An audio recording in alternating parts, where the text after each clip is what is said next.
गांव की अपनी अपनी जरूरतें हैं। इन जरूरतों को अब गरीब कल्याण रोजगार अभियान के माध्यम से पूरा किया जाएगा।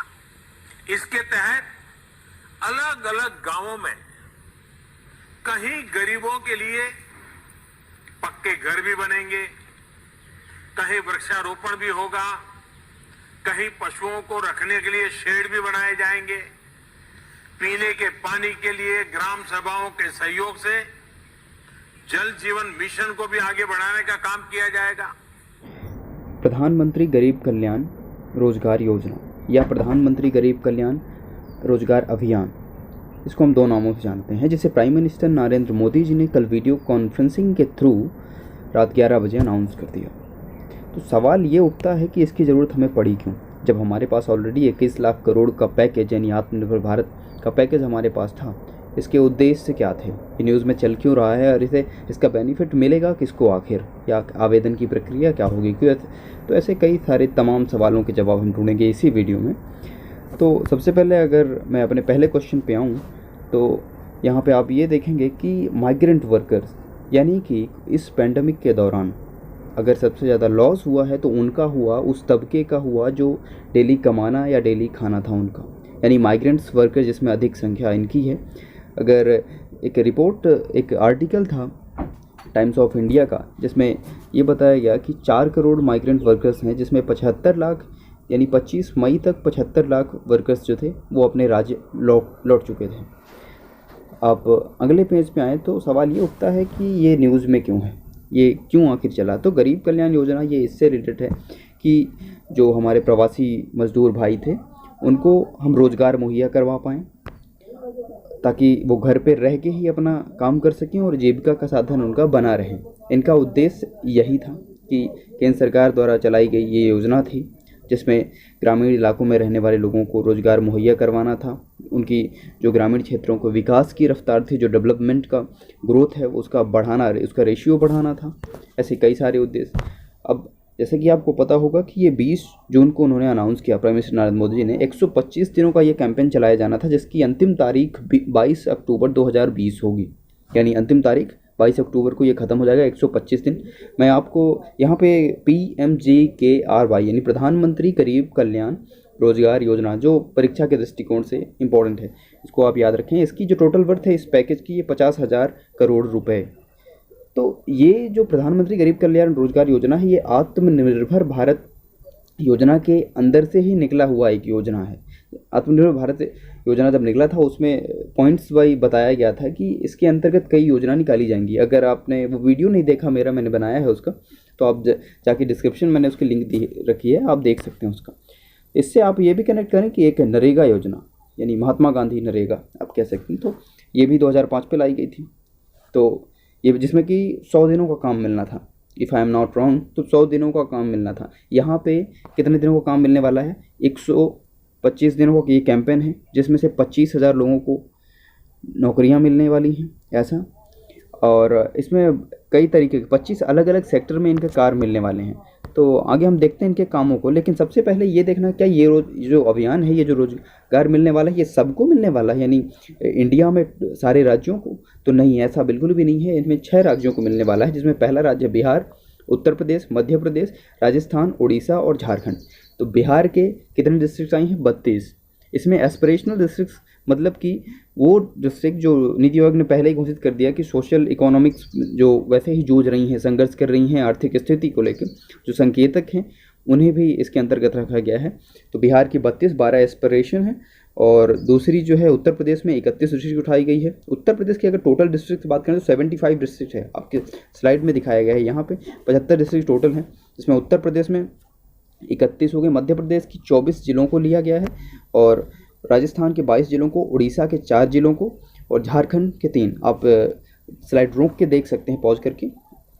अब सवाल ये उठता है कि इनको किस जो 25 तरीके के काम इनको मिलने वाले हैं वो कैसे कैसे हैं। तो मैं थोड़ा सा इसमें जूम करता हूँ अब ताकि ये बेहतर समझ आए। तो ये देखिए, इसमें वर्क एक्टिविटी जो है, पहला है कंस्ट्रक्शन कम्युनिटी CSC सैनिटेशन का, सैनिटेशन सेंटर में इनका।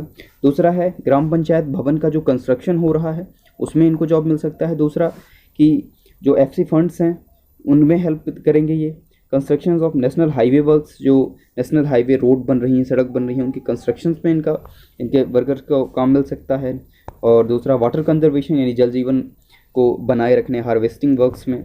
फिर कंस्ट्रक्शन ऑफ वेल्स यानी कि ये जो ट्यूबवेल्स हैं, कुआं, तालाब, इन सब में इनको मिलने वाला है। दूसरा है कि प्लांटेशन वर्क यानी कि जो पौधे रोपण का कार्य है वहाँ पे इनका इस्तेमाल किया जा सकता है। दूसरा कि हार्टिकल्चर में यानी यही पेड़ पौधे की बात है, यहाँ पे भी कंस्ट्रक्शंस ऑफ आंगनवाड़ी सेंटर्स, जो आंगनवाड़ी सेंटर्स बनाए जा रहे हैं उनकी कंस्ट्रक्शंस में इनका इस्तेमाल किया जाएगा। या कि रूरल हाउसिंग वर्क्स, जो गाँव में मकान या बन रहे हैं उनको लेके।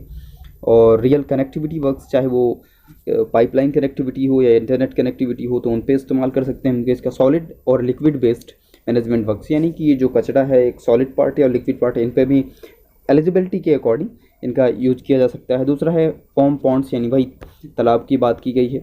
अब दूसरी बात करें कि और कंस्ट्रक्शंस ऑफ कैटल शेड्स में यानी कि पशुशाला जो हैं वहाँ पे भी इनको मिल सकता है काम। दूसरा कंस्ट्रक्शंस ऑफ पोल्ट्री शेड्स, अगर पोल्ट्री शेड्स यानी कि वही यानी कि मुर्गियों का फार्म, वहाँ पे गोट शेड्स यानी कि ये बकरियों का जो रहने का घर है वहाँ पे। और दूसरी और रेलवेज़ और कई सारी स्कीम्स के थ्रू भी इनको काम मिलने वाला है, जैसे RUR यानी रूरबन या अर्बन को भी कहा गया है। PM कुसुम योजना, भारत नेट योजना के थ्रू भी इनको कई सारे काम मिलने वाले हैं। जैसे कैंप ऑफ प्लांटेशन की बात है, प्लांटेशन, वहीं पे कैंपेन चलाए जाते हैं कई सारे स्कीम्स के थ्रू की प्लांटेशंस करने हैं इतने। और PM ऊर्जा गंगा प्रोजेक्ट के थ्रू भी इनको मिलने वाला है। फिर ट्रेनिंग और लाइवलीहुड जो जीवन निर्वाह के लिए है, जीवन व्यक्तित्व विकास के लिए है, वहाँ पे भी इनको मिलना। और मिनरल फाउंडेशन ट्रस्ट के थ्रू भी इनको वर्क्स मिलने वाले हैं। इसके अंतर्गत कई सारे जो मिनिस्ट्रीज़ बांटी गई हैं, जो 12 तरह की डिफरेंट मिनिस्ट्रीज़ को लिया गया है, जिसमें पहली मिनिस्ट्री में आता है ग्रामीण विकास मंत्रालय। मैं जूम करता हूँ थोड़ा सा। ग्रामीण विकास मंत्रालय पहला। दूसरा पंचायती राज विभाग, आपके सामने 12 मिनिस्ट्रियों को नाम दिया गया है, आप बेहतर पढ़ सकते हैं। सड़क परिवहन राजमार्ग मंत्रालय, खान विभाग या पेयजल स्वच्छता मंत्रालय या पर्यावरण विभाग या रेलवे मंत्रालय, पेट्रोलियम प्राकृतिक गैस, पेट्रोलियम जो कनेक्टिविटी को लेके था, नवीनीकरणीय ऊर्जा जिसमें कि वहाँ पे कनेक्टिविटी इसमें भी है, जो चाहे एनर्जी कनेक्टिविटी हो, सीमा सड़क की कंस्ट्रक्शंस ऑफ रेलवेज़ जो कि बांटा गया है इसमें। दूर संचार मंत्रालय, कृषि विभाग के राज्य इसमें सारे आते हैं, जैसे कि पशु सीड्स वगैरह, इसमें सारे आपने काम देख लिए कि इस तरीके इतने कामों में बांटा गया है, इतने कार्य इनको मिल सकते हैं जिनको 12 मंत्रालयों के अधीन रखा गया है कि वो इस काम को देखेगी। तो 125 दिनों का। चलिए अब आगे बढ़ते हैं कि लास्ट में फिर से एक बात ये उठती है कि क्या बेनिफिट इसका किसको किसको हो, लेकिन उससे भी पहले एक उठती है कि शर्तें क्या होगी इनकी। तो शर्तें वो हैं कि योजना का अगर इस स्कीम का आपको प्रॉफिट लेना है तो इसमें 6 राज्यों में आपको होना ज़रूरी है। मध्य प्रदेश, उड़ीसा, इन जो 6 राज्यों में बांटा गया है। आवेदन के पास जो भी आवेदक होगा, जो एप्लीकेबल होगा, वो उसके पास आधार कार्ड जो कि होगा ही सबके पास, उसके पास निवास प्रमाण पत्र जो होना चाहिए वो ज़रूरी है। फिर 18 साल की उम्र का होना ज़रूरी है कि आप 18+ हों, तो वहाँ पे ही आपको ये जॉब प्रेफरेबल होगी। दूसरी की गरीब कल्याण रोजगार के इसके लाभ की बात करूँ तो योजना के जरिए प्रवासी मजदूर जो माइग्रेंट वर्कर हैं उनको एम्प्लॉयमेंट मिल जाएगा, पहला। दूसरा कि माध्यम राज्यों से होने वाला, ये जो राज्यों से जो कि इंटर स्टेट जा के काम करते हैं, जो हमारे वर्कर्स हैं वो काम करने जाते हैं दूसरे स्टेट, तो वहाँ पे वो रुकेंगे अपने, जब उनके राज्य पे ही ये अवेलेबिलिटी हो जाएगी काम के, इनकम ऑफ सोर्स जब स्टेट पे ही बन जाएगा तो वहाँ पे इनको बेनिफिट मिलेगा। तो इससे फिर पलायन रुक जाएगा इनका। फिर ग्रामीण क्षेत्रों का विकास होगा, बिल्कुल।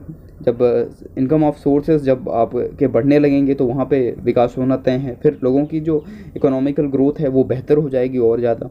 फिर बेरोजगारी दर घटेगी, बिल्कुल। अगर सबके पास रोज़गार होगा तो बेशक है कि घटेगी। फिर प्रति व्यक्ति आय जो प्रति व्यक्ति आय है, पर कैपिटा इनकम, उनका भी रैंक जो है उनकी बढ़ोतरी होगी उसमें, तो वो भी बेनिफिट है। यानी बेनिफिट कई सारे हैं, पर लास्ट में सवाल यही उठता है, जो मेरा भी मानना है, कि इम्प्लीमेंटेशन। कई सारी स्कीम्स निकलती रहती हैं, ये कोई नई स्कीम नहीं थी, लेकिन आज के टाइम पे जो स्कीम निकल रही है इस पैंडमिक, इस महामारी के दौरान, तो इस स्कीम का बेहतर तरीके से इम्प्लीमेंटेशन होना बहुत ज़्यादा ज़रूरी है, नहीं तो ये दुर्भाग्य होगा। तो यहाँ पे इम्प्लीमेंटेशन आई होप कि बेहतर हो, कि इस बार सारे कदम अच्छे उठाए जाएँ, सारे स्टेप्स गवर्नमेंट अच्छे उठाए और इसको बेहतर तरीके से नतीजे तक पहुँचाए। तो और यहीं पे मैं अपने वीडियो को ख़त्म करूँगा, समाप्त करूँगा। और आप अपनी राय ज़रूर दें कि क्या ये स्कीम्स अच्छी है या सही है, या क्या सही साबित होगी और क्या क्या हो सकता है। तो मैं क्यूरियस रहूँगा आपके कमेंट सेक्शन में आपके रिप्लाई का। तो चलिए समाप्त करते हैं अपने वीडियो को।